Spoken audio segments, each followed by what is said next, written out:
भूटान हिमालय की गोद में स्थित एक छोटा किंतु अत्यंत महत्वपूर्ण देश है, जिसकी पहचान उसकी सांस्कृतिक विरासत, धार्मिक परंपराओं और विशिष्ट विकास नीति सकल राष्ट्रीय खुशी यानी ग्रोस नेशनल हैप्पीनेस के लिए विशेष रूप से की जाती है। इसका इतिहास, वर्तमान और भविष्य तीनों ही पहलू इसे दक्षिण एशिया का अनोखा राष्ट्र बनाते हैं। भूटान का इतिहास प्राचीन धार्मिक परंपराओं और स्वायत्त शासन की अनूठी मिश्रित यात्रा रहा है। 8वीं शताब्दी में गुरु पद्मसंभव ने यहाँ बौद्ध धर्म का प्रसार किया, जो बाद में राष्ट्रीय पहचान का आधार बना। लंबे समय तक भूटान छोटे छोटे क्षेत्रों में विभाजित था, जिन पर स्थानीय सरदारों का शासन चलता था। लेकिन 17वीं शताब्दी में सबद्रुंग नगवांग नामग्याल ने देश को एकीकृत कर भूटान को केंद्रीकृत शासन दिया। 1907 में वांगचुक वंश की स्थापना हुई, जब उग्येन वांगचुक पहले राजा थे। इस वंश ने ही आधुनिक भूटान की नींव रखी। 1949 में भारत व भूटान के बीच मैत्री संधि हुई,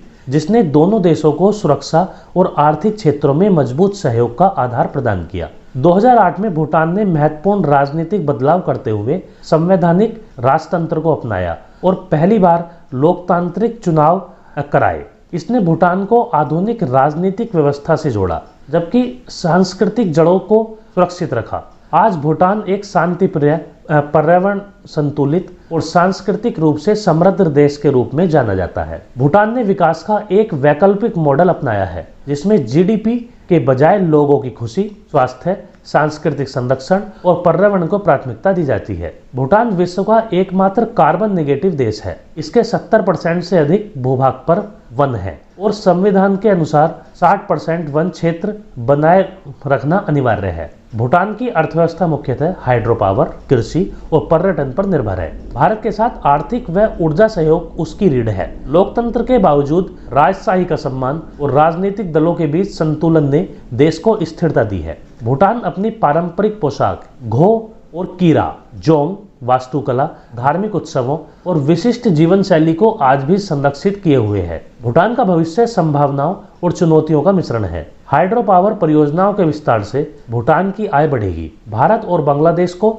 बिजली निर्यात के माध्यम से भूटान क्षेत्रीय ऊर्जा केंद्र बन सकता है। उच्च मूल्य कम मात्रा यानी हाई वैल्यू लो वॉल्यूम नीति के कारण भूटान का पर्यटन संरक्षित व पर्यावरण अनुकूल है। भविष्य में डिजिटल पर्यटन, साहसिक पर्यटन और सांस्कृतिक पर्यटन का विस्तार संभव है। भूटान को नई पीढ़ी को रोजगार देने के लिए आईटी, स्टार्टअप, कौशल विकास और हरित तकनीक के क्षेत्र में निवेश बढ़ाना होगा। जलवायु परिवर्तन, ग्लेशियर पिघलने, बाढ़ और कृषि पर सीधा असर डाल रहा है। भविष्य में भूटान को पर्यावरण आधारित नीतियों को और मजबूत करना पड़ेगा। भारत भूटान का सबसे बड़ा सहयोगी बना रहेगा। दोनों देशों के बीच व्यापार, ऊर्जा, सुरक्षा और शिक्षा क्षेत्र में साझेदारी और गहरी होगी। आने वाले वर्षों में भूटान की राजनीतिक संस्थाएं और मजबूत होंगी, जिससे शासन की गुणवत्ता बढ़ेगी। भूटान एक ऐसा देश है जिसने परंपरा और आधुनिकता के बीच अद्भुत संतुलन बनाया है। इतिहास इसकी सांस्कृतिक गहराई को दर्शाता है,